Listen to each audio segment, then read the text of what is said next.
Oi, pessoal, boa noite. Eu espero que vocês estejam me ouvindo bem, que meu microfone esteja bem aqui. Eu fico muito feliz de participar, exatamente como o Rui falou.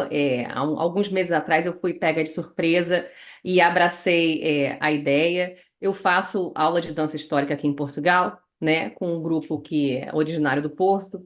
São aulas de dança barroca, eu chamo de dança histórica, mas é mais específico de dança barroca. E lá, como a gente estava fazendo algumas danças do século XVIII, e nós no Brasil tínhamos esse projeto Traje Brasilis, que pesquisávamos moda do século XVIII, sobretudo queríamos saber investigar a moda do Brasil.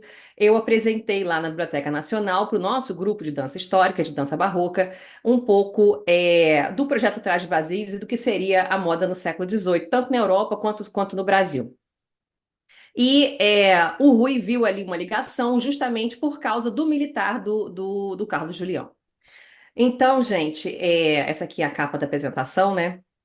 Então, olha só, pessoal, a temática de hoje nós vamos falar sobre indumentária, nós vamos falar sobre as aquarelas do militar Carlos Julião, falar sobre o que foi, né, o Brasil colonial de maneira geral, né, mesmo que seja um sobrevoo, um passant, e o que foi o projeto Traje Brasilis.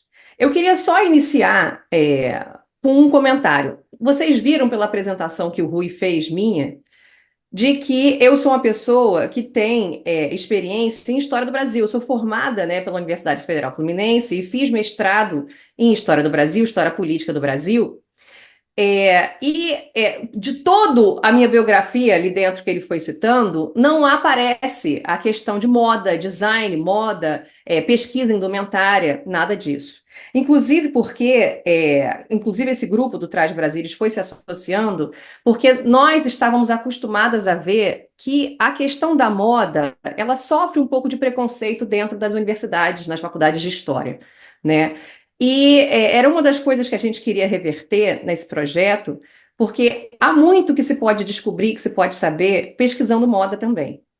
E a minha aproximação com moda, ela se deu já dentro do IBRAM, né, que eu sou servidora pública do Instituto Brasileiro de Museus, e a minha aproximação com moda se deu por causa de um museu específico que a gente não vai entrar aqui para falar. Hoje a gente vai falar mais de um museu de moda que tem aqui em Portugal, né, que é o Museu Nacional do Traje, mas só para citar o museu que me despertou isso, que é o Museu Casa da Era lá no Brasil, que é um museu do IBRAM, né, do órgão que eu trabalho, porque o Freza Teixeira Leite era uma pessoa que tinha muitas roupas, é uma das personagens do museu, tinha muitas roupas do pai da alta costura, né, do Charles Worth, e que são peças hoje desse museu, do Museu Casa da Era, e foi por ali que eu comecei a me debruçar em relação à história da moda. Sobretudo a história da moda do século XIX. E foi com a ideia do traje Brasilis que a gente recuou um pouco para o século XVIII. Então, pessoal, a questão é a seguinte: fomos descobrindo, esses seres estranhos, essas pessoas que pesquisam moda histórica, elas são um pouco difíceis de encontrar, mas elas existem. E uma das pessoas que estão aqui presentes nos assistindo, que é a Tupá Guerra, também trabalhava no museu em Brasília, e eu a encontrei lá, foi um encontro de almas. E inclusive porque numa exposição de Frida Kahlo, em que ela tinha feito roupas para que o público, roupas da Frida Kahlo para que o público pudesse experimentar e tivesse uma experiência imersiva, né, naquele ambiente da Frida Kahlo. E aí a gente começou a bater um pouco de papo e descobrimos pessoas em comum nesse ramo da história da história da moda e da confecção de costura histórica, que conhecíamos, né? E depois a gente foi encontrando outras pessoas na internet e nós assim formamos esse grupo, né? Digamos que o nome do grupo é Traje Brasilis. Aí, esse projeto do Traje Brasilis, desse grupo, o Rui até disse que eu sou a alma do Traje Brasilis, mas o Traje Brasilis ele é multi-almas, né? Eu posso citar várias pessoas, eu estou citando a citar, mas a Tupá, mas tem a Pauline Kistner, tem a Juliana Lopes e outras várias pessoas. Eu trouxe fotos aqui delas, vocês vão ver.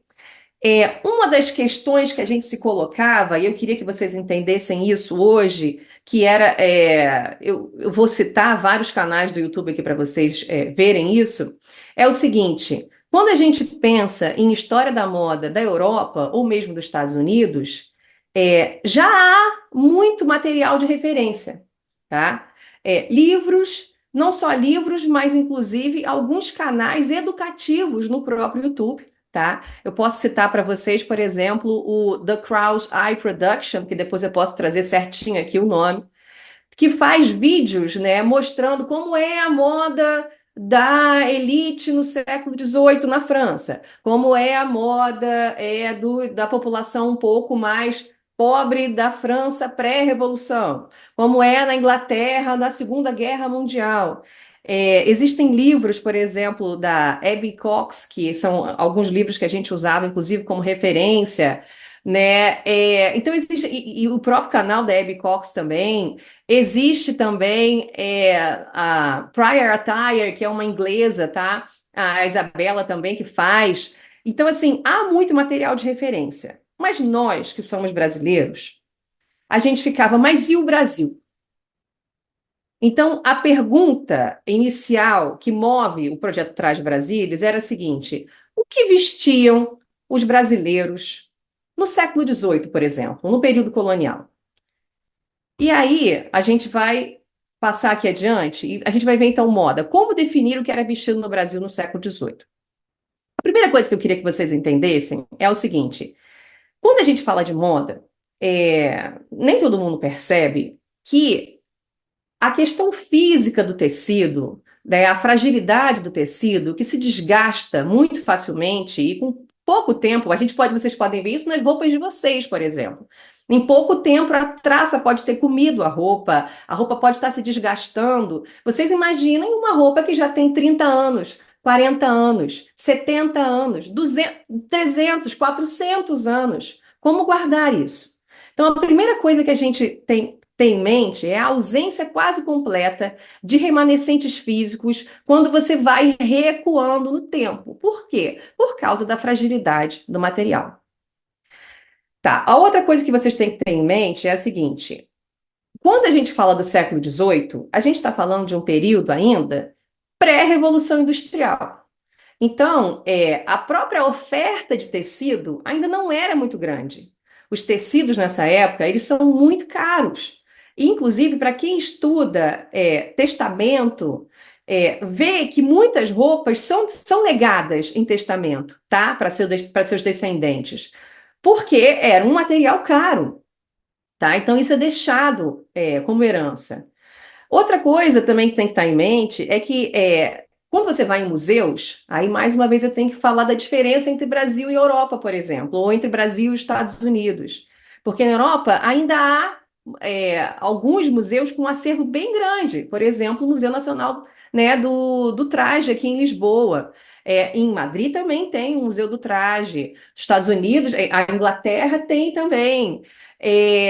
Só que quando você vai nesses museus, o que que acontece? Eu não falei para vocês que existem poucos remanescentes, por quê? Por causa da fragilidade no material. Mas desses poucos remanescentes que estão nesses grandes museus da Europa, desses poucos remanescentes, a maior parte é da elite. São roupas da elite. Então, aquela pergunta, mas e a população mais pobre? E a população de maneira geral? Porque a gente sabe que a elite é um extrato pequeno, né? E se a gente está falando do século XVIII, a gente está falando ainda de uma sociedade estamental, né? É uma sociedade dividida naquelas três ordens. Então a gente sabe que o terceiro estamento é a mais larga maioria da população que existe. Então, essa pergunta fica. E eu, por exemplo, como eu falei para vocês que eu sou youtuber, e uma das razões de eu ter inventado esse canal do YouTube era justamente para fazer divulgação de história da moda, tá? Ele se inicia com essa razão, e era uma razão, ou seja, era uma razão, inclusive, para fazer material em português. Porque vendo que existia um canal, por exemplo, como The Crow's Eye Production, que fazia material em inglês, ou a Prior Attire, que fazia material em inglês, ou outros canais que fazem materiais em outras línguas, eu queria trazer aquilo para a população brasileira ela tem muito interesse em conhecer a história da moda, mas que faltava um pouco de material nessa de divulgação em larga escala, que a gente quando faz vídeo e para o YouTube, que é um material gratuito, né? a divulgação fica em mais larga escala, e eu sentia falta disso em português. E depois essas outras pessoas do Trás Brasília também criaram canais. A Pauline Kissner também tem, a modista do Desterro também é um canal. Juliana Lopes também fez seu canal. A gente foi divulgando esse material em português. E uma das coisas que a gente se perguntava era: nossa, sempre quase sempre, não é sempre, mas quase sempre o que temos nos museus é a roupa da elite. A gente ali dentro se perguntava, e a população mais pobre, e a população de maneira geral, o que usava? E o público do meu canal, assim como o público do canal da Pauline Kister, se a gente for perguntar para ela, é a mesma coisa, porque eu vejo os comentários ali, todo mundo quer saber o que eu vestiria se eu fosse dessa época. Até porque é muito interessante isso, porque as pessoas têm ciência, graças a Deus, inclusive, as pessoas têm ciência de que se elas estivessem no passado, muito provavelmente elas não estariam nos estamentos mais altos da sociedade. Então, elas próprias têm essa curiosidade: o que eu estaria vestindo se eu estivesse no Brasil no século XVIII? Isso eu acho muito interessante do público. Então, outra questão que a gente tem que ver também sobre o século XVIII, para a gente tentar definir o que o brasileiro, né, ou variados brasileiros estariam vestindo no século XVIII, é que ainda não havia fotografia, né? O daguerreótipo ele só vai surgir lá na década de 1840, e depois vai avançar, né, a história da fotografia com outros equipamentos. Então, a gente depende de imagens pintadas. Por quê? Porque os remanescentes físicos, eles são raros, né? Eu falei que os remanescentes físicos são raros. E aí vem a pergunta, então o que as pessoas mais simples estavam vestindo? E aí que vem a escolha pelo Carlos Julião. Primeiro eu queria mostrar aqui para vocês, esse daqui é um armário da Reserva Técnica do Museu Nacional do Traje em Lisboa. Eu não sei se vocês conhecem esse museu, para quem não conhece, eu aconselho, ele é maravilhoso, ele fica num palácio histórico aqui em Lisboa. Então, só o palácio já vale muito a pena. Existe um jardim também muito bom nesse museu que também vale muito a pena. E o acervo, sobretudo para mim, né, que gosto de história da moda, eu quase chorava ali dentro. E aí, quando você olha, isso aqui é um único armário da Reserva Técnica, porque na Semana do Patrimônio, eles fazem eventos especiais em que você não visita só a exposição, você pode visitar o por trás do museu, né? Por exemplo, a Reserva Técnica. Então, essas roupas que vocês estão vendo, elas não estão em exposição, elas estão guardadas, né? Eles fazem rodízios de roupa, né? Mas a Reserva Técnica, por sinal, em grande parte dos museus do mundo, a gente pode dizer que 90% do seu acervo está em Reserva Técnica, tá? Então, se você olha, isso daqui é da década de 1890, são casacos de saída do teatro, tá? É, Ó, vocês estão vendo aqui agora um exemplo do que seriam esses casacos. Eles eram muito comuns, né, na moda da elite do século XIX, tá? Da década de 1890. Então, olha quantos que eles têm. Por que eles têm tantos assim? Tantos e tantos. Primeiro, porque a gente está falando de uma capital europeia, que a gente está falando de Lisboa, né? E segundo, porque a gente está falando, esses casacos de saída do teatro são casacos de mulheres da elite. Falei para vocês que as roupas da elite elas prevalecem, né? Do que as roupas da população mais pobre. E terceiro, porque a gente está chegando no século XX. Então, quanto mais perto da gente, mais remanescente físico a gente tem. Quando a gente vai recuando no tempo, isso vai virando uma raridade. Ó, como já estamos no final do século XIX, entrando no século XX, vocês vejam a profusão, tá, de exemplares. Isso aqui também é dentro do Museu Nacional do Traje aqui em Lisboa. Esse vestido que vocês estão vendo, ele já é da década de 1810, tá? Ele é de início do século XIX. Então eu já recuei pelo menos 80 anos, tá? E isso para a história da moda é muito tempo, porque o tecido ele se fragiliza demais. E vocês estão vendo, depois eu posso falar um pouco sobre, passando década a década da história da moda, mas vocês estão vendo a cintura império, que é essa cintura que vem aqui em cima, né, embaixo do busto, tá? Que é essa moda do período napoleônico, né? Então, por exemplo, quando a família real portuguesa foi para o Brasil em 1808, essa é a moda que está vigorando. Inclusive, para quem não conhece o Museu Nacional do Traje, é uma coleção real, né? Uma coleção real que antes desse museu existir, essa coleção ficava no Museu dos Coxas, né? No Museu Nacional dos Coxas. E depois, quando eles resolveram então fazer um museu só específico para a moda, eles levaram essa coleção, que a princípio era uma coleção real, ou seja, de roupas da família real portuguesa. Eles levaram essas roupas para o Museu Nacional do Traje e depois o Museu Nacional do Traje de Lisboa ele foi aumentando o seu acervo com doações outras, né? Então hoje eu posso dizer para não é tudo que tem ali dentro que é vinda da família da família real portuguesa. Hoje em dia, né, o acréscimo que vocês viram ali dentro tem muito material, mas a coleção original é uma coleção real. E mais uma vez eu volto para falar para vocês por quê? Porque a roupa da elite prevalece. E por que que a roupa da elite prevalece? Percebam, a população mais pobre, isso acontece até hoje, tá? Ela usa a roupa até a roupa gastar. Sobretudo, como eu falei para vocês, no período pré-revolução industrial, em que o tecido era tão caro, né? Em que o tecido era uma coisa mais rara. Então você vai usando a roupa até ela virar pano de chão. Quem é que pode se dar ao luxo de ter uma roupa que usa uma única vez, ou duas vezes, ou poucas vezes, e pode guardar aquilo para a posteridade e não ir passando para as suas filhas e netas e sobrinhas, ou seja lá o que for?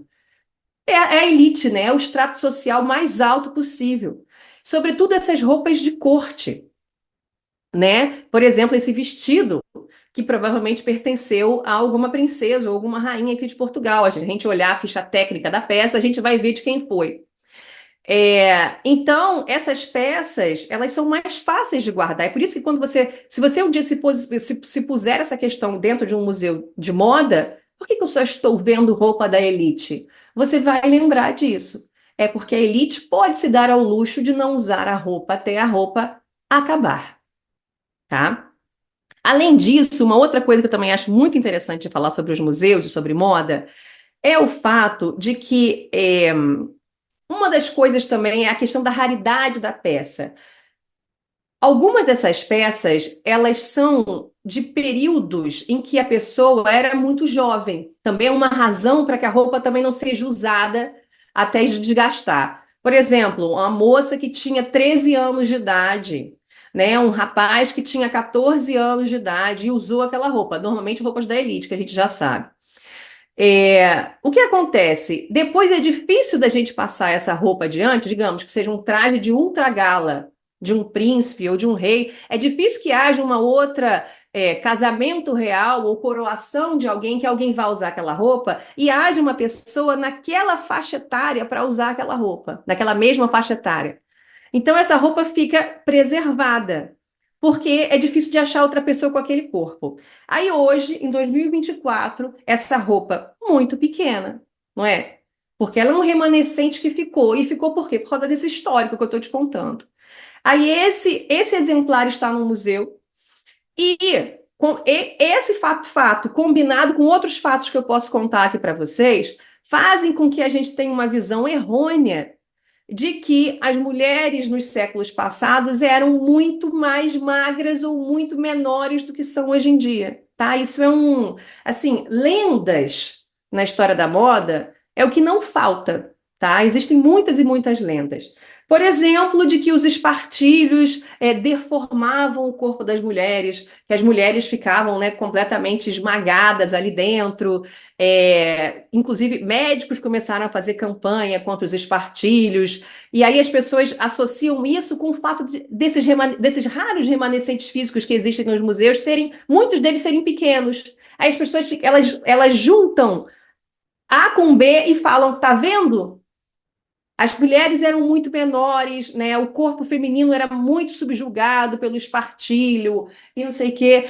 E aí, gente, eu queria até indicar para vocês, por exemplo, esse livro daqui, ó, The Corseted Skeleton, ou seja, né, o esqueleto corsetado, tá? Da Rebecca Gibson, que é um livro muito interessante de pesquisa, inclusive com ossatura, né? Ela foi pesquisar corpos que ao longo do século XIX, né, foram morrendo ao longo do século XIX, ou seja, mulheres que foram morrendo ao longo do século XIX, e todas mulheres acima de 18 anos de idade, ou seja, ela não está interessada em adolescentes, justamente porque ela já quer ver o corpo formado, e sobretudo o corpo formado possivelmente depois de algumas gestações, e ela chega à conclusão, medindo os espartilhos que existem em museus, e medindo, inclusive, ossos em que ela encontra, de que não somos uma espécie diferente de seres humanos em tão pouco tempo, né? As mulheres não eram menores, muito menores do que somos hoje em dia. Não, todos os diferentes tipos de corpos sempre existiram. Se a gente for fazer uma pesquisa, aí, infelizmente, já tem que ser no século XIX, que era quando a fotografia existia. Nós vamos ver mulheres altas, nós vamos ver mulheres gordas, né? Nós vamos ver mulheres baixas, sim, nós vamos ver mulheres muito magras, assim como homens também que diferem, diferentes, né? Tamanhos e formatos, e todos eles usavam a mesma moda, tá? Então, assim, eu gosto muito dessas pessoas que são caçadoras de mitos, tá? Para tentar derrubar mitos de história da moda, porque uma das coisas que a gente mais tem são mitos, né? De que as mulheres não conseguiam fazer nada com espartilho, né? Inclusive esses canais de YouTube que eu citei para vocês, dessas pesquisadoras, da Isabela do canal Prior Attire, ou da própria Abby Cox, da Krause Eye Production, elas usam o espartilho e fazem todo tipo de atividade que vocês possam imaginar, inclusive é só botar a cabeça para funcionar. As mulheres andavam a cavalo, algumas mulheres faziam prática de esportes com arco e flecha, por exemplo.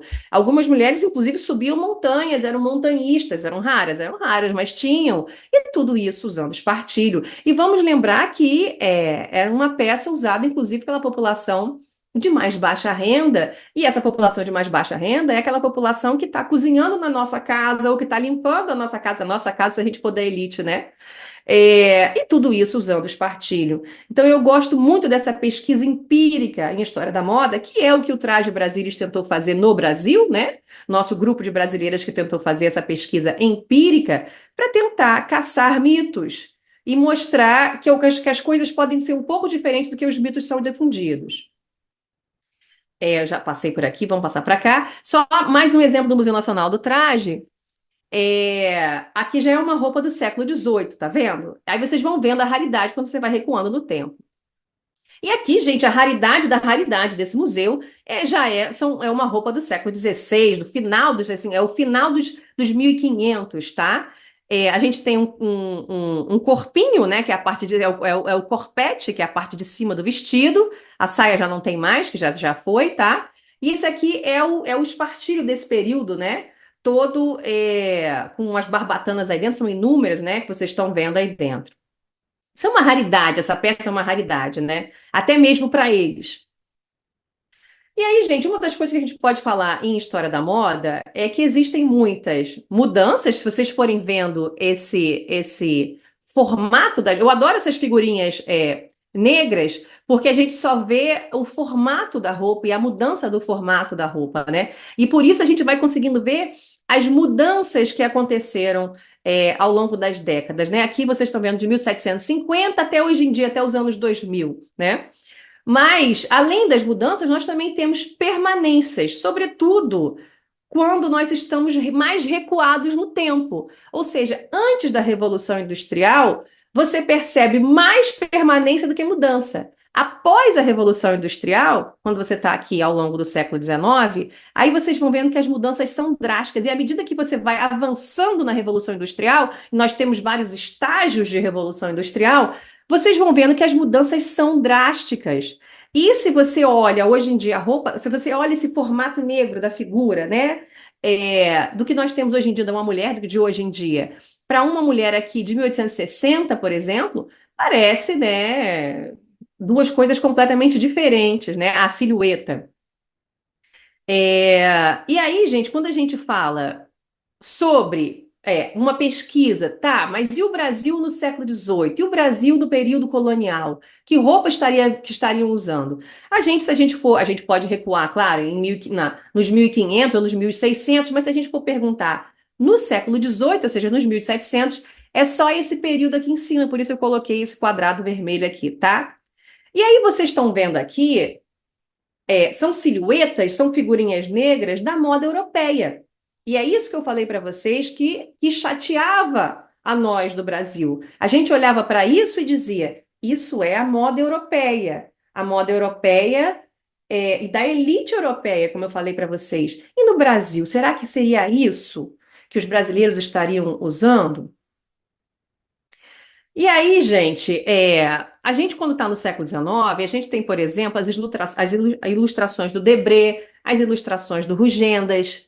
Se a gente for mais para trás, a gente pode chegar, até mesmo, bem mais para trás, inclusive, a gente pode chegar no Ecaute, né? Ou a gente pode chegar, no Franz Post.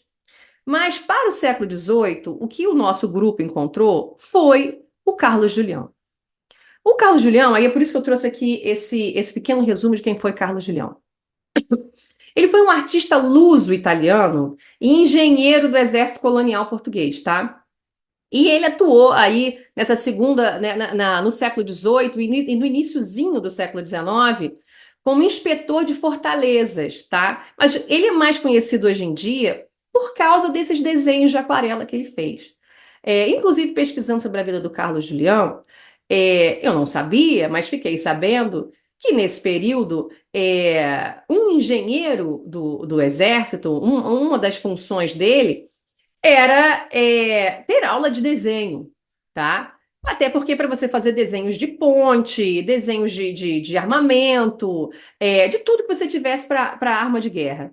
Mas também mapas cartográficos, né? E essa era a função dele ali dentro, né? Ele tinha que fazer mapas de território e também fazer um desenho do que o Império Português tinha ali dentro de fortaleza, ou seja, não só de maquinário, mas de estrutura predial, digamos assim, e esse era o trabalho dele. E ele rodou, isso que é muito interessante, porque isso conecta o Brasil a Portugal, mas conecta todo esse império português, né? E eu acho interessante, sobretudo quando a gente tem um canal do YouTube, que a gente está fazendo uma divulgação histórica, a gente chama isso de história pública, né?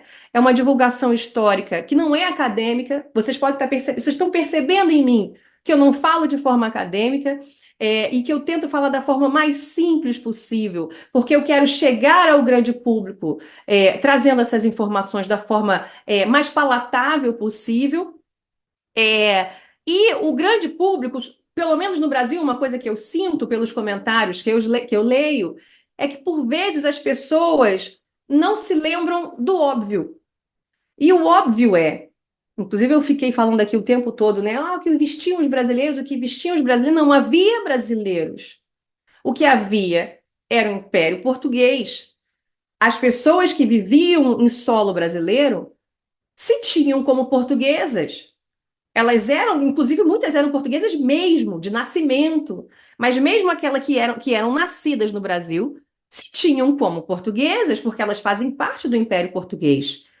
E aí, a outra coisa óbvia que conectou muito essa questão do Carlos Julião com tudo isso, e para o público, e para essa disseminação da informação que a gente estava passando com o projeto Trás Brasilis, é de que esse Império Português, ele está na China, ele está em Goa, na Índia, ele está em Angola, ele está em Moçambique, ele está no Brasil, e que tudo isso, esse caldeirão, ele se reverte nas próprias roupas que os próprios portugueses usavam, inclusive, até porque se a gente está falando desses brasileiros, eu falei para vocês que não existiam brasileiros, que existiam são portugueses aqui dentro. Isso reverte nas roupas. E é interessante pelo Carlos Julião, porque ele, ao ir para a China, ele faz desenhos dos tipos físicos e das roupas que ele está encontrando na China. Em Angola, ele faz a mesma coisa. Em Salvador, ele faz a mesma coisa. No Rio de Janeiro, ele faz a mesma coisa. E no caminho da Estrada Real, porque ele faz um percurso, o que também é maravilhoso de imaginar e de disseminar, né? A gente, quando pensa no passado, às vezes fica pensando numa vida muito pacata, numa vida muito calma. E tenta imaginar essa pessoa. Hoje em dia, às vezes é mais difícil hoje em dia, sei lá, para uma pessoa rodar o que Carlos Julião rodou, né? Ou para uma pessoa ir sem avião, sem carro, sem trem, do Rio de Janeiro até Cerro Frio. Cerro Frio, gente, fica para lá de Diamantina. Para você ir hoje em Cerro Frio, já dá trabalho. Para você ir em Cerro Frio, tá? Em 1780, você pode tentar imaginar essa vida, né, do que era ser um militar, né, desse período e com essa tarefa que ele tinha. E aí, gente, uma das coisas interessantes é que o Carlo Julião, ele nasceu como Carlo Giuliani em Turim, na Itália, mas é muito provável que ele fosse filho de um português, porque foi encontrada uma carta que foi assinada pela Maria I, em que é citado o nome do pai dele, tá aqui, ó, João Batista. E esse nome é um nome muito português, então há indícios de que ele fosse talvez filho de um português, e talvez seja por isso que ele entrou no exército português. Tá? Ele documentou então os tipos físicos e as roupas que ele encontrou no Brasil, não só no Brasil, eu falei para vocês essas outras várias, e num livro muito especial, que foi o livro que nós usamos para o projeto Trás Brasílias, que é o livro Riscos Iluminados de Figurinos de Brancos e Negros do Rio de Janeiro até Cerro Frio. Esse é o nome do livro. O nome do livro, o título é tudo isso. Mas é interessante que pesquisando sobre o Carlos Julião, ele era um botânico também. Isso eu fiquei assim, eu fui ficando muito maravilhada com a figura dele. Ele, antes de estar no Rio de Janeiro, em Minas Gerais, né, ele esteve em Recife. Uma das tarefas dele no Exército era coordenar a retirada de madeira para um instituto militar que tinha aqui em Portugal. Teria que pesquisar aqui o nome para lembrar, que eu já não lembro mais. Mas tinha que fazer essa retirada de madeira para fazer essa construção. E ali, pesquisando madeira e vendo madeira na frente dele, inúmeras madeiras, ele foi fazendo relatos, ou seja, são relatos botânicos, né? E que ele também, inclusive, fez uma publicação, ele fez um livro sobre a história das árvores, tá? Ou seja, é um botânico também. É um etnógrafo e é um botânico. É para cá que eu tenho que passar. Então, gente, isso aqui é um exemplo do trabalho do Carlos Julião, né? A gente está vendo aqui Salvador, na Bahia, tá? Em 1779. Isso aqui é um skyline de Salvador. Vocês estão vendo aqui em cima? Tá? A cidade aqui em cima é uma das tarefas que ele tinha que fazer. Ele tem que documentar esse Império Português para que os registros estejam em Lisboa, né? Para que, ou seja, para que a sede tenha acesso e conhecimento, inclusive visual, do que eles possuem, né, de todo o seu território colonial. E aqui são todas as fortalezas que já estavam construídas em Salvador, tá certo? Todas as fortificações, né? Trechos fortificados que tem em Salvador, que ele também, esse era um dos trabalhos dele. Isso aqui ele não parava por aí, ele ia retratando os tipos físicos, vocês estão vendo aqui embaixo, né? Então nós temos aqui essa primeira senhora daqui, e aí é que a análise das imagens, a análise das figuras era um encantamento para gente. Porque se vocês olharem essa mulher branca, essa primeira mulher aqui, uma mulher branca. Essa roupa que ela está usando e esse turbante que ela está usando, inclusive, vocês vão ver essa mesma roupa em várias mulheres negras em outras figuras dele. Então vocês vão vendo uma riqueza muito grande. Por quê? Vocês vão vendo todo tipo. Eu vou mostrar aqui a riqueza para vocês. Vocês vão vendo todo tipo de extrato social e de variabilidade de roupa que essas pessoas podiam estar usando. Ou seja, se existem algumas mulheres negras que estão usando a mesma roupa que essa mulher branca está usando, é porque muito provavelmente essa mulher negra que a gente está vendo ali, provavelmente já seja uma mulher negra liberta, que não seja uma escrava, né? A gente tem até alguns exemplos de algumas mulheres negras que eram inclusive casadas, né, com algumas pessoas de mais alta classe. Nesse período colonial, por exemplo, a Chica da Silva é o exemplo máximo, porque ela está casada com ninguém mais, ninguém menos que o contratador de diamantes de Diamantina, né? Então, ela é como se fosse a primeira dama do local, né? Então, aqui também é interessantíssimo do Carlos Julião, porque ele não está só retratando as colônias, mas também o território português, né? Então, isso aqui são pessoas, roupas e costumes de Lisboa, tá? Aí vocês vão vendo, são roupas encontradas em Lisboa. Então, isso aqui também. E essa moça daqui, por exemplo, vocês vão ver que tem uma figura muito parecida no Brasil que ele encontrou também. Então, algumas roupas se repetem e outras, né, não se repetem tanto assim. Quando tem influência mais indígena, por exemplo, quando tem influência de outras regiões. Aqui, por exemplo, você tem pessoas, roupas e costumes do Brasil e Angola também, de 79. Essas duas figuras que vocês viram aqui, essa e essa, elas estão no Instituto Ricardo Brenan, lá em Recife, tá? Por sinal, se a gente fosse contar a história do material do Carlos Julião, porque se a gente for pesquisar, é que uma coisa é pesquisar a pessoa, pesquisar a produção dele, e outra coisa é pesquisar o histórico da produção. Porque, por exemplo, o livro Riscos Iluminados, que eu falei para vocês, que está hoje na Biblioteca Nacional no Brasil, ele esteve nos Estados Unidos antes, e o Brasil conseguiu comprar isso, né, de algum colecionador nos Estados Unidos, e isso acabou indo, para a Biblioteca Nacional. Ou seja, não estava nem em Portugal. Né? Eu não sei qual foi o histórico de vida do Carlos Julião e dos filhos dele, dos netos deles e bisnetos que acabaram vendendo esse material e que isso foi parar nos Estados Unidos, mas que, graças a Deus, hoje em dia está na Biblioteca Nacional. Inclusive, eu mais uma vez cito para vocês a ausência, né? A ausência e a carência de imagens. Então, quando a gente tem a riqueza do que o Carlos Julião conseguiu produzir, vocês podem ter certeza absoluta, quem aqui é brasileiro está me ouvindo, já viu essas imagens em livros didáticos, porque a gente usa muito Carlos Julião, porque é uma sorte que esse material exista, né? Porque ele serve como ilustração, tá? Esse daqui, como vocês estão vendo, aqui em cima já é Macau, e aqui embaixo existem tantos indígenas. Aqui é um pupurri, né, das pessoas e tipos físicos do Império Português. Que vocês percebem algumas pessoas que são indianas. Aqui vocês estão vendo esse homem aqui indiano, essa mulher aqui indiana. Ela está do lado de uma mulher indígena. Vocês conseguem ver algumas negras. Aqui tem uma chinesa também. Aqui tem outro indígena. Por sinal, esse casal indígena daqui. É interessante. Vocês estão vendo esse casal indígena que a moça está usando uma roupa branca, uma chemise branca. Inclusive, é quase como se fosse uma demonstração que ele fazia de, como é que eu posso chamar isso? De diferentes tipos de entrada cultural desses indígenas na cultura portuguesa já. Porque alguns indígenas vão estar completamente nus, ou então com a sua indumentária típica, com penas, tá? E outros já vão estar usando essas roupas mais europeias, mesmo que seja só um pedaço da roupa, porque chemise é só um pedaço da roupa. Mas você já percebe uma gradação, é quase como se fosse uma entrada, né, desses vários indígenas na cultura portuguesa.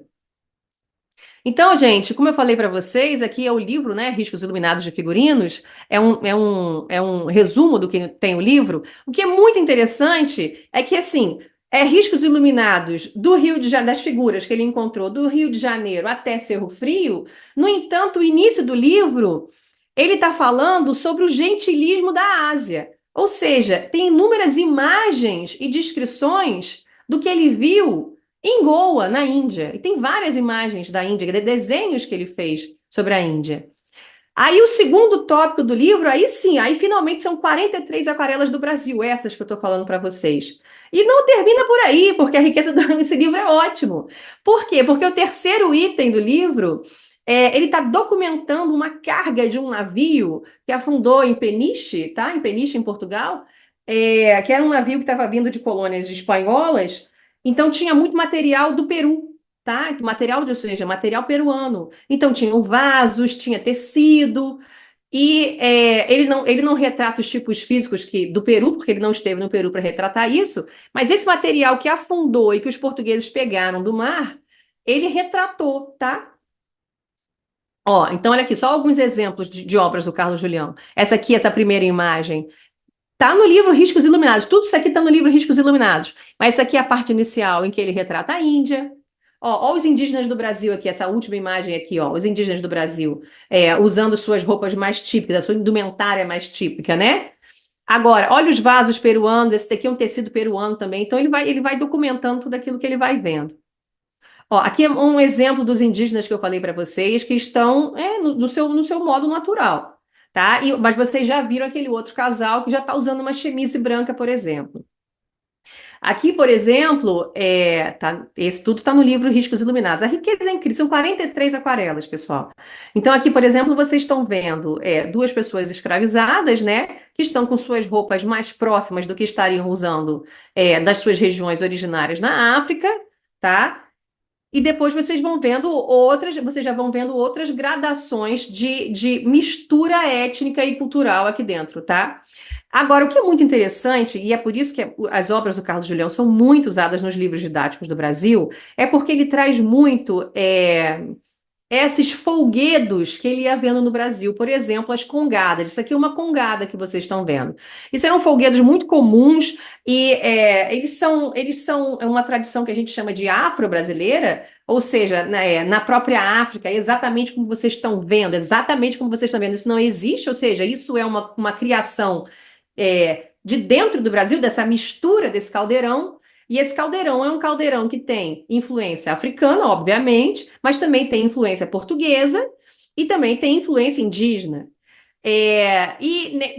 Para quem conhece Congada, inclusive é uma referência que os próprios escravizados faziam ao fato de que alguns de seus monarcas, da onde eles vieram, tinham sido escravizados, inclusive. Então há a coroação de um rei Congo. É uma festa para se coroar um rei Congo. E essas festas elas eram permitidas, tá? E elas aconteciam, inclusive, nas igrejas mais ligadas aos africanos, tá? Como a do Rosário, Nossa Senhora do Rosário, Santa Efigênia e outras mais. E uma coisa que eu acho muito interessante de ver é que quando você vê uma congada, você olha isso e que é uma coroação dessa figura negra, desse rei Congo, você lembra muito de um remanescente que existe até hoje nas escolas de samba, que é o mestre-sala e a porta-bandeira. Eles são o rei e a rainha do desfile, né? E sempre são os mais bonitos a se apresentar. E isso me remete muito a essas figuras do Carlos Julião. Aqui vocês têm um outro exemplo de uma congada. Ele retrata congadas, reisados. Então vocês percebem os instrumentos musicais, vocês percebem que tem música, vocês percebem que tem dança. E aí eu quero que vocês reparem na riqueza, tomara que vocês estejam vendo bem as imagens, na riqueza do tecido que o Carlos Julião tá retratando, tá? Reparem nas flores que ele pinta. Olha, olha aqui, gente, quando você. E os uniformes militares? Tá? Porque ele retrata, inclusive, porque como ele é um militar, inclusive, são inúmeros os uniformes militares que ele vai retratando. Então você vai vendo todas essas pessoas que estavam no Brasil, porque são coisas que ele viu no Brasil. E isso, para a gente que é pesquisador do Brasil, é de uma riqueza muito grande, que a gente consegue bater o olho e ver. Isso circulava no Brasil. Toda essa riqueza, toda essa variabilidade de roupa que eu estou vendo e de tipos físicos. Se vocês repararem nesse primeiro soldado aqui que vocês estão vendo mais à esquerda, ele é mais moreno do que o soldado que vocês estão vendo mais à direita. Isso também vai indicando miscigenação racial. Esse casal que vocês estão vendo aqui, essa moça que está chorando, se despedindo, que pode ser o marido dela, pode ser um irmão dela que está indo para longe, a gente não sabe. Esse casal é um casal muito claro de pele. Ela, inclusive, é muito loira também, vocês percebem pelo cabelo. A riqueza da ilustração das flores do tecido dela, para quem faz pesquisa em roupa histórica e recriação histórica, é muito interessante. E agora vocês já estão vendo um outro militar que já é muito nitidamente negro, tá? Isso acontece também nas mulheres. Essa mulher que vocês estão vendo aqui, inclusive com o cabelo solto, à moda indígena, porque, para quem conhece moda histórica, sabe que as mulheres não saíam à rua, na Europa de maneira geral. E também, quando esse padrão também ele é repetido no Brasil na medida do possível, conforme mais da elite você seja, você fosse, né? Você não fica com o cabelo solto na rua, né? Mas as índias ficavam. Então, e essa moça, você percebe também que ela também é miscigenada, você percebe pela cor de pele dela e por esse cabelo solto, enorme, preto, liso e solto que ela tem, tá? Passando aqui adiante. Vocês vão vendo, essas roupas são as roupas do Rio de Janeiro, a riqueza de chapéus, a riqueza de casaco, é um desbunde para quem faz pesquisa indumentária. Olha, lembra que eu falei daquela mulher branca lá no início em Salvador? com esse mesmo turbante branco e com essa mesma roupa que vocês estão vendo nessas mulheres negras aqui, esse é o exemplo que dá match naquela imagem daquela mulher branca. E o que também é muito interessante é a presença, eu vou voltar aqui quando você olha, isso daqui é um kimono, esse casaco vermelho que ela está usando é um kimono, né? Um kimono ou um banyan. Ou seja, uma inspiração de roupa que está vindo da Ásia, que está vindo tanto da China quanto está vindo da Índia, tá? Assim como também há a presença de turbantes, esses chapéus aqui, muitos desses chapéus que são encontrados na Península Ibérica de maneira geral, né? Tanto em Portugal quanto na Espanha. Agora, esses turbantes, eles já são mais vistos na própria África. As pesquisadoras lá do Trad Brasilis, algumas, a gente escreveu vários textos, cada um escrevia um texto. Havia, inclusive, a presença, a gente foi pesquisando, havia a presença, inclusive, de alguns turbantes que eram mais de origem indiana, que nem eram esses turbantes africanos. Então, vocês percebam essa mistura que está circulando dentro do Brasil. E essa mistura está circulando dentro do Império Português como um todo.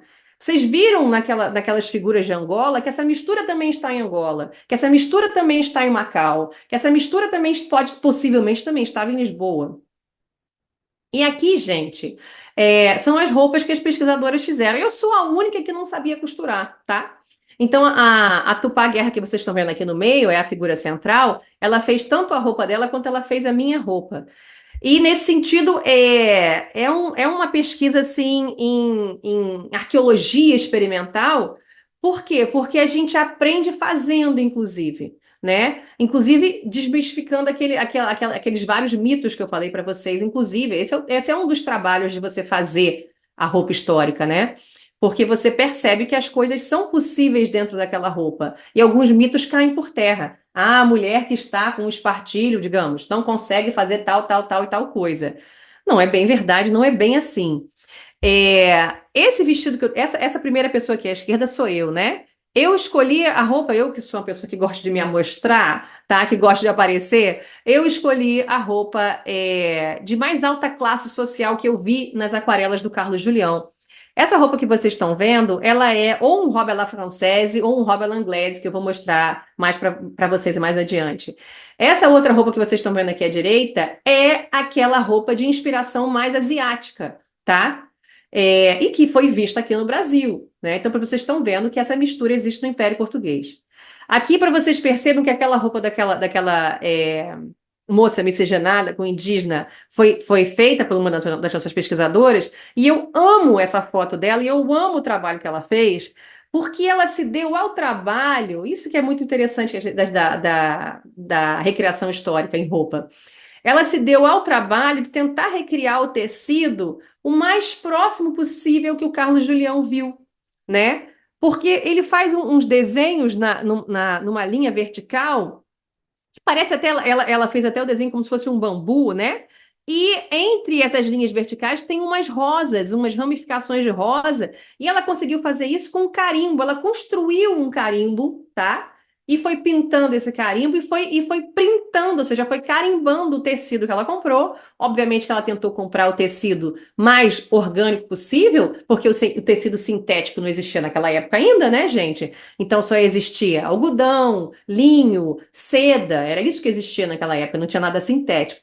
Então ela comprou algodão e foi tentando fazer isso para chegar o mais próximo, porque a gente chama de a tentativa de chegar no mais historicamente correto possível. Esse também eu amo, uma outra pesquisadora que também fez. Vocês percebem essa imagem do Carlos Julião aqui à direita? O tecido, ele traz como se fossem os pequenos borrões azul e vermelho.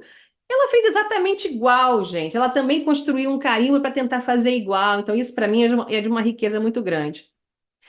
Então, só para citar para vocês, a gente também já tem que estar finalizando, que já deu aqui uma hora, então eu já vou finalizando tudo. Como eu falei para vocês que a minha roupa era um robe à la française ou um robe à l'anglaise, só para citar para vocês, para quem não conhece a história da moda, o que é um robe à la française? Um robe à la française é isso que vocês estão vendo aqui na frente de vocês, ele é uma roupa da alta classe que era vista nas cortes francesas, mas isso se dissemina na Europa de maneira geral.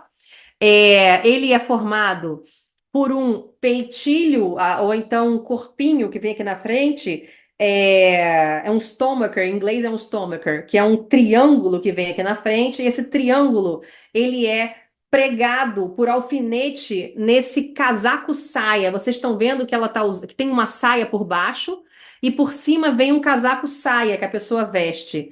E aí você coloca esse triângulo na frente. E atrás o que você tem são costas com essas pregas o ator. Eu vou mostrar para vocês o que são pregas. Vocês estão vendo essas pregas aqui atrás que descem até lá embaixo na saia. Isso aqui é um robe à l'anglaise, tá? A diferença do robe à l'anglaise para o robe à la française nem sempre é vista pela frente. Aqui, no caso, vocês estão vendo uma visão na frente que difere, porque nesse caso a roupa fecha sem aquele peitilho, sem o triângulo na frente. Ele fecha com um colchete aqui na frente, ou com um alfinete também aqui na frente. Mas atrás, atrás é que diferencia mais um robe à l'anglaise do robe à la française. É que o robe à l'anglaise não tem as pregas watteau, tá? Isso aqui é um exemplo de um museu, tá? De um robe à l'anglaise que tem no museu na Inglaterra. Então vocês estão vendo aqui um robe à la française ao lado de um robe à l'anglaise pelas costas para vocês verem a diferença. Mas ambos os casos são roupa da elite no século XVIII. Também queria que vocês percebessem que a manga do século XVIII é igual a manga que eu estou usando aqui hoje. É uma manga 3/4, é uma manga que termina aqui, ó, mais na altura do cotovelo. E aí você pode descer, fazer uma abertura nessa manga com renda, tá? Conforme a sua classe social e o dinheiro que você tenha para gastar. Uma outra coisa interessante de se ver é que as pregas watteau também é uma ostentação. A gente está falando de uma sociedade, falei para vocês, uma sociedade pré-Revolução Francesa, uma sociedade estamental, né, em que as pessoas estão tentando se impor, inclusive pela moda. Há diferenciação de estrato social, inclusive pela moda, inclusive existem leis suntuárias que proíbem isso ou aquilo para determinadas ordens sociais. Então, aqui só para mostrar para vocês uma imagem do período do que seriam pregas watteau. Existia um pintor muito famoso chamado Watteau e ele costumava muito pintar esses robes à la française. Então, por causa disso, associou-se o nome dele, o nome desse pintor, a essas pregas que vocês estão vendo aqui atrás desse vestido azul, tá? Só para mostrar para vocês aqui, finalizando mesmo, como é que se constrói uma roupa do século XVIII, uma roupa feminina do século XVIII, a gente constrói ela de dentro para fora. Lembra que eu falei da roupa daquela indígena que já estava mais aculturada, que ela estava usando uma chemise branca? A chemise é exatamente isso aqui que vocês estão vendo nessa moça usando.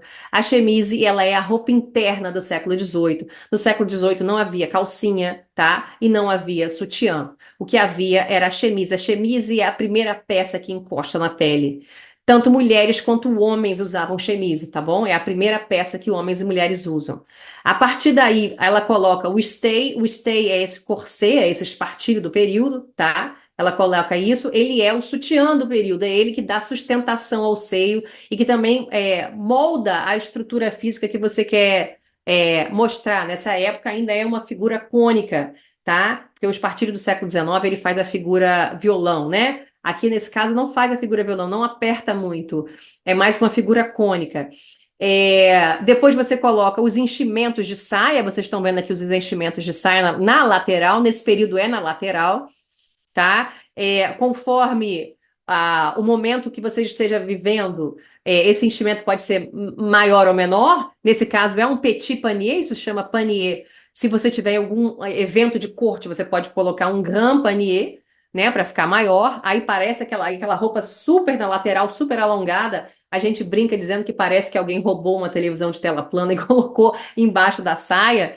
E depois, por cima, você vai colocando a roupa, tá? A roupa propriamente dita, como aqueles vestidos que eu mostrei para vocês atrás, o robe à l'anglaise ou o robe à la française. É assim que se constrói uma roupa histórica, para que ela de fato pareça uma roupa histórica.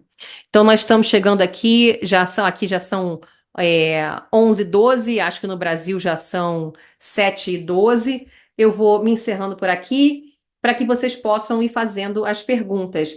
Pelas várias comunicações que já estão a aparecer, de toda a gente está a dar parabéns, muitos parabéns, Eneida. Muito obrigado por nos ter trazido esta apresentação e também com muito vivida e com muito calor, uma excelente comunicação. Vou pôr então já passar aos vários tertulianos que queiram fazer algum comentário ou colocar questões diretamente à Eneida para esclarecer alguma informação que precisem de perceber. Rui, deixa eu só aproveitar. Claro, César, Talvez eu tenha força. que sair um pouco antes do final. Agradecer, então, vou adiantar minha fala que é feita no final, farei antes. Eneida, muito obrigado pela tua fala. Eu achei uma coisa que eu reparei num comentário aqui, é uma apresentação calorosa, né? Então, assim, você demonstra uma certa paixão evidente na pesquisa que você faz com relação à indumentária, e isso está refletido na sua fala. Parabéns por isso. Espero que continue assim. E eu vou depois pegar junto ao Rui o seu contato para que você me passe essas referências todas, seja sites, sejam livros, ou que você, vídeos, o que você achar interessante. Quando a gente coloca o vídeo depois no nosso canal, na parte de comentários, ali eu coloco toda uma referência, série de referências para que aquele material fique complementar à tua fala depois, tá bom? Então é isso. Obrigado. Tá bom, tá certo, obrigada. Muito obrigado. Tinha o João Peralta, estava sem inscrever para falar. João, muito boa noite. Ah, eu desejo fazer não uma pergunta, mas um comentário. Essa jovem pesquisadora, Eneida Queiroz, fez uma exposição extraordinária. Ela faz, de fato, verdadeira história. Isto é, resgata nosso passado histórico, buscando e descrevendo ou narrando a verdade dos fatos nas suas circunstâncias temporal, geográfica, cultural e social. Ela, embora en passant, ela lembra fatos muito interessantes, como eram verdadeiros portugueses os brasileiros, isto é, aqueles que eram nascidos no Brasil. Para dar dois exemplos emblemáticos, eu cito o santista Alexandre de Gusmão, que foi, na verdade, uma espécie de primeiro-ministro de Dom João V, na corte de Dom João V, na primeira metade do século XVIII.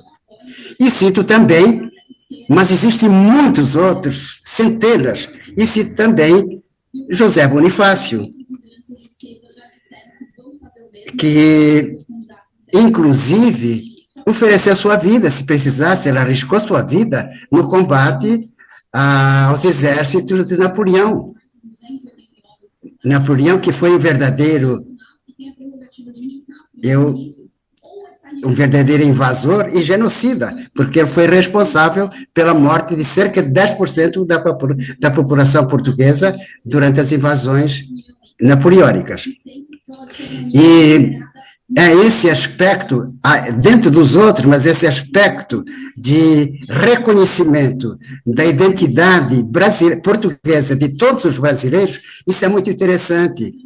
E é quase um fato único na história universal. Era isso que eu queria reforçar. Muito obrigado, João, muito obrigado pela intervenção. Eu não sei se a Eneida quer dizer alguma coisa, quer comentar, temos mais 2 pessoas inscritas. Posso comentar. Obrigada, João, pelo seu comentário. E realmente a formação da identidade brasileira, do que é ser brasileiro, ela vai se criando, ela vai se formando, sobretudo no século XIX, né? Sobretudo depois da Conjuração Mineira, né, da Inconfidência Mineira, e depois de outros vários eventos, mas sobretudo com a vinda da família real, né? A independência do Brasil, ela é um processo, a gente chama a independência do Brasil de um processo, que vai de 1808 até 1822, e isso é um processo muito bem documentado pela Maria Odília, que escreveu A Interiorização da Metrópole, né? E é o processo de interiorização da metrópole, ou seja, é o processo com essa vinda dos portugueses para o Brasil, e eles foram se enraizando em solo brasileiro, comprando fazendas, casando com brasileiras, né, comprando inúmeros escravos, inclusive, plantando fazendas de café, em que essa identidade brasileira vai se forjando quando há uma tentativa de recolonização, de reconfecção do pacto colonial, né, do exclusivo colonial. E é nesse momento em que a identidade brasileira vai se dissociando, esse eu e eles, nós e eles, né? Que isso vai se criando, e aí ao longo do século XIX isso é deliberadamente construído no Brasil, né? do que seria, construído mesmo, o que seria uma identidade brasileira. Né? Aí existem vários trabalhos que falam sobre isso, sobre a construção do nacional aqui no Brasil ao longo do século XIX. Né? O José Murilo de Carvalho tem trabalhos incríveis sobre isso, sobre a construção da identidade nacional brasileira. Muito obrigado, Eneida. Tínhamos aqui assim uma questão do Pedro Santos, não sei se o Pedro Santos a quer colocar diretamente. Então, o Pedro Santos coloca a seguinte questão: qual a relação que existe entre a moda feminina da época e as diversas fardas militares e também a moda masculina? Olha, entre a moda feminina e as fardas militares, eu não saberia dizer ao certo. Mas vocês viram que algumas imagens, várias imagens, mostram mulheres com um casaco atravessado, é um casaco muito masculino, que parece ser, inclusive, não sei se, me digam vocês, inclusive, que são militares e que talvez saibam desses uniformes militares, mas parece ser um casaco muito masculino, que várias mulheres, homens também, que aparecem as imagens dos homens usando o casaco, é um uso muito peculiar do casaco. A gente quando analisava essas pranchas, a gente ficava um pouco assustada, assim, porque eles jogam o casaco para frente, né? Ao invés de simplesmente vestir o casaco de forma normal, eles jogam ele para frente, né? Parece um manto que é jogado para frente. Mas a associação entre o uniforme militar e a roupa feminina, além dessa observação do casaco, eu não saberia dizer. Eu diria também uma coisa, se calhar a utilização da cor, que é uma coisa muito interessante na época, no século XVIII, em que os uniformes militares tinham cores muito distintivas e garridas, que identificavam os próprios exércitos. É só bastante mais tarde, já só dentro do próprio século XIX, que o uniforme militar começa a ter umas cores mais castanhas, cinzentas, para se camuflar melhor relativamente ao terreno. O século XVIII distingue-se por uniformes muito garridos e coloridos, os uniformes vermelhos vivos dos ingleses, os uniformes brancos, completamente brancos dos prussianos, os uniformes azuis, quer dos portugueses, quer dos franceses. E vê-se aqui assim na própria moda feminina também a existência dessas mesmas cores muito garridas. Não sei se a Eneida concorda com isso. Sim, a presença de cores muito fortes, isso é muito visível. A única coisa que a gente percebeu em relação a cores, que o grupo percebeu, é o fato de que, quando a gente pensa em escravidão, vocês devem ter visto, a imagem que está atrás do Rui é um exemplo clássico. Vocês estão vendo esse menino mais novinho, ele tem a parte de baixo muito amarela, tá vendo? Dessa roupa muito amarela. O outro que é mais velho que está do lado dele é verde, essa roupa vermelha. Eu sei que isso é uma roupa de festa, né, de uma congada, mas não importa. Em outras roupas vocês percebem várias cores também. E como a gente tem uma visão de escravidão muito forjada por filmes e novelas da Globo, inclusive, que retrataram a escravidão muito do século XIX em fazendas de café, em que se usava aquela roupa branca, né? Aquela roupa de algodão cru, né? O tecido mais simples possível que eles botavam para os escravos usarem. Se vocês fecharem os olhos, assim, imaginem um escravo. Se vocês tivessem que imaginar uma pessoa escravizada no Brasil, vocês não imaginariam ele usando uma roupa branca? Não é essa a imagem que vem? No entanto, quando você olha as aquarelas do Carlos Julião, o que você vê é cor. Você só vê cor. Eu acho que eu não cheguei a ver um escravizado com uma roupa branca, né? Então, para você ver que no século XVIII a cor está dominando tudo, inclusive as roupas das pessoas que são escravizadas, né? E que esse processo do algodão cru, esse tecido mais tosco, branco, usado para a população escrava de fazenda, isso também é algo que vai surgir ao longo do século XIX, também muito fruto da Revolução Industrial também, né, que vai fazendo até esse tecido eu estou fazendo especificamente para essa população, tá? Inclusive dessa forma. Muito obrigado, Eneida. Temos aqui assim uma pergunta do Sanches, não sei se o Sanches quer fazer, se quer que eu faça. Muito bem, então eu faço. O Sanches pergunta se existe algum estudo sobre a moda utilizada pelo bandeiratismo. Eu vi essa pergunta surgindo ali no chat. Eu vou pesquisar, porque eu não sei se tem, mas talvez tenha. Eu vou até perguntar para um rapaz, amigo meu, que é o Arthur Adams, que ele também faz recriação de roupa histórica, e ele se interessa muito por essas roupas também de São Paulo, porque o bandeirantismo foi né, um fenômeno paulista. A única coisa que eu posso dizer para vocês eu não conheço o estudo, assim, até porque assim, estudo sobre moda já é difícil. Aí sobre moda do bandeirantismo, então os nichos vão ficando cada vez mais, né, mais específicos. Mas uma das coisas que eu andei lendo sobre o bandeirantismo, que me abriu um pouco a visão, é de que uma das coisas que a gente precisa ter em mente é de que a história ela é muito complexa, né? E que às vezes a gente tenta simplificá-la e às vezes se criam muito essas ambivalências entre nós e eles. E foi muito criado, de maneira geral, na mentalidade brasileira, de que os bandeirantes eram sempre portugueses, né, que caçavam índios. Mas a história é muito complexa. Esses bandeirantes são, sim, portugueses, mas que já estão também enraizados no Brasil e que já fizeram casamentos, inclusive, com algumas filhas de chefes tribais, né, de indígenas dessa região. Às vezes, esses bandeirantes já são filhos, netos e bisnetos dessas uniões.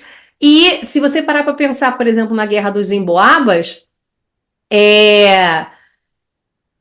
você percebe que os bandeirantes, eles são praticamente um grupo indígena, né? Até porque eles estão imersos. Qual era a cultura prevalente naquele período? É a cultura indígena, né? Então, inclusive, Emboabas significa pé emplumado, né? Porque os portugueses de fato que estavam chegando para pegar as minas auríferas ali, porque os bandeirantes queriam tomar a posse das minas, né? Porque eles que tinham descoberto. Eles andavam descalços, inclusive. Né? Isso é uma das coisas que eu posso dizer sobre a moda do bandeirantismo, né? Que os bandeirantes andavam descalços. Por quê? Porque eles estão imersos nessa cultura indígena. E enquanto que esses portugueses que estão recém-chegados para poder pegar essas datas auríferas, eles usam sapatos, né? Por isso eles são os emboabas. Percebam o termo, é um termo indígena, é um termo de origem tupi, porque é a língua que os bandeirantes falavam, né? Então, assim, a história é muito mais complexa do que o que a gente tenta, às vezes, simplificar, né? O que eu aprendi um pouco sobre o bandeirantismo é que o que se criou ali foi uma sociedade luso-tupi, né? Que sequestrava índio, que entrava no território para matar e para sequestrar índio e para procurar ouro, é verdade. Mas era uma mistura, uma mistura luso-tupi já, né? Inclusive algumas imagens de bandeirantes em São Paulo, é uma imagem assim, tipo Borba Gato, que você vê Borba Gato, que é um bandeirante famoso, você percebe a estátua dele com aquela bota enorme, aquela roupa de português e tal. Não sei se Borba Gato se vestiu daquela forma, por exemplo, né? Ou outros bandeirantes que tivessem com ele, né? Então, assim, a sociedade bandeirante é uma sociedade que sequestra índio, é verdade, que entra no território para ou matar ou para sequestrar índio e para procurar ouro. Mas, assim, eles são hoje, se eu tivesse que fazer uma visualização deles, ou seja, se eu fosse fazer um filme, se eu fosse fazer uma novela, se eu fosse fazer um quadro, eu faria um grupo muito miscigenado. Eu faria uma sociedade luso-tupi muito, muito clara. Muito obrigado, Eneida. Eu gostaria, para terminar, fazer só uma questão que é muito interessante. Nunca tinha pensado isto relativamente à moda, mas sem dúvida nenhuma, com as descobertas e o movimento dos portugueses pelo mundo a partir logo do século XVI e até um pouco antes, partilhou uma série de coisas, partilhou as línguas, partilhou palavras, partilhou espécies botânicas que trouxe do Oriente e que trouxe da África para o Brasil e que trouxe da Europa para o Brasil e outras coisas. Eu gostaria de perguntar se há, das investigações que a Eneida fez, se há o inverso, isto é, se há algum elemento da moda propriamente dita brasileira que depois tenha retornado e tenha sido, digamos assim, utilizada aqui na própria metrópole. Olha, na própria metrópole, eu não sei te dizer, mas eu tenho um exemplo que eu acho maravilhoso, que é o seguinte: quando houve a independência do Brasil, e lembra das tradições que tem que se criar? Tem que se criar uma tradição brasileira do que é ser brasileiro, dessa separação do que é ser brasileiro, do que é ser português. E aí foi criada, qual vai ser a indumentária de gala do Dom Pedro I, do imperador? Ele vai usar uma referência europeia do que o pai dele usava, Dom João VI usava, ou ele vai criar uma coisa completamente nova. Chamaram o próprio Debré, o pintor Debré também, para pensar na roupa. São coisas que a gente não para pensar, mas que isso aconteceu. As pessoas estavam pensando em roupa também, né? E roupa faz referência a tudo isso. E é claro que há elementos da Europa. Inclusive, eu adoro ler esses livros, esses termos, porque eles chamam de elementos arcaizantes. Eu acho isso lindo. Os elementos arcaizantes são esses elementos que remetem a uma Europa passada, ou seja, que nós somos sim fruto da Europa também. Porém, contudo, todavia, entretanto, há um elemento indígena muito presente nessa roupa, que na roupa do Dom Pedro I que foi feita, e que depois o Dom Pedro II usou também, que é aquela mursa, que é aquela... Não sei se vocês conhecem essa roupa, que tem do Dom Pedro I e Dom Pedro II, eu posso procurar aqui na internet e trazer para vocês, que é aquela... são as penas do papo de tucano, aquelas penas amarelas, vocês sabem do que eu estou falando? Que fica na roupa do Dom Pedro I e na roupa do Dom Pedro II. O Pedro Santos está balançando a cabeça, vou achar uma imagem aqui para mostrar para vocês. Mas essa mursa, ou seja, toda a paramentação, a capa, ele está usando a capa, aquela calça mais colada, né? Que é aquela calça como se fosse uma espécie de meia calça, a casaca, ele está usando a casaca, mas assim, existe essa mursa, essas penas de tucano aqui no pescoço. E por quê? Porque os chefes indígenas, né? Eles usavam essas penas. Inclusive, é uma temática muito atual, porque o manto tupinambá, o manto tupinambá, inclusive, eram penas que se usavam da cabeça até o chão, né? É um manto de penas de aves, né? De aves coloridas. E isso foi levado para a Europa, né? Ao longo dos séculos de colonização. E existem, hoje em dia não existia, né, mais mantos tupinambás desse período no Brasil, estava tudo na Europa, e agora, essa semana, faz 3 dias, que foi devolvido desse processo de devolução, né, que foi devolvido, a Dinamarca devolveu um manto tupinambá de 1500 e lá vai fumaça, que estava no museu deles, né, que tinha sido levado em 1500 lá para a Dinamarca, e, ou seja, essa escolha que o Dom Pedro I fez, e que o Dom Pedro II reforçou, de usar as penas, é para fazer essa mistura dos elementos arcaizantes europeus com um elemento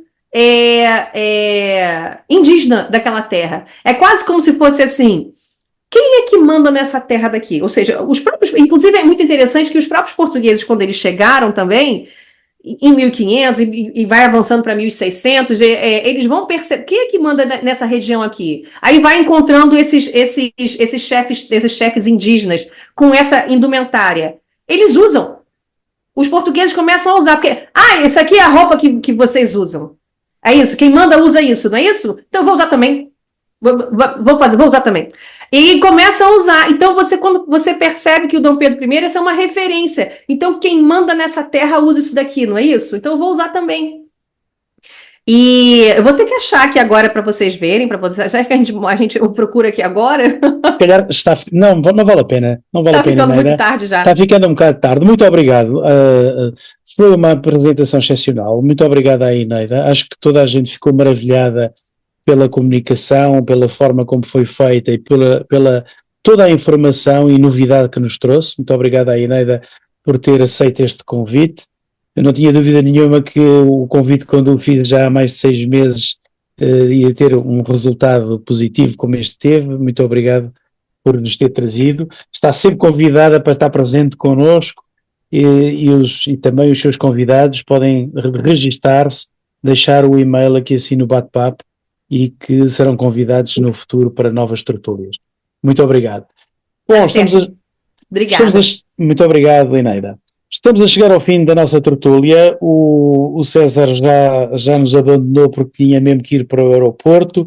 Fiquei eu de dar as palavras finais e principalmente para apontar quem é que vai ser a próxima tertúlia, quem vai ser o nosso próximo convidado e quem é que vai estar connosco agora a partir do Brasil no dia 27 de julho. Vamos ter uma palestra ou uma comunicação um pouco diferente. O tema é Blue Santos. Economia azul, a oportunidade de um mundo sustentável e desenvolvimento social. Vamos ter um convidado chamado Matias Mangels, que é mestre e graduado em Administração de Empresas pelo INSEAD, em França, é engenheiro mecânico pela Universidade Mackenzie e é sócio da consultoria Simnetic Stanton Group desde 89 e fundador da plataforma de transformação empresarial Rethinking Works, fundada em 2020 em mídia Estados Unidos. É um homem com vasta experiência nos vários temas de transformação de organizações e vem-nos trazer este tema extraordinário da economia azul que interessa garantidamente quer a brasileiros, quer a portugueses. Estejam com atenção, nós vamos difundir o convite e no dia 27 de julho cá estaremos para mais uma tertúlia. Muito obrigado mais uma vez à Eneida, muito obrigado a todos pela vossa presença e até daqui a 15 dias. Muito obrigado. Tchau, pessoal. Boa noite. Obrigadíssimo, muito boa noite, Eneida. Boa noite. Boa noite. Foi excelente, muito obrigado. Obrigada.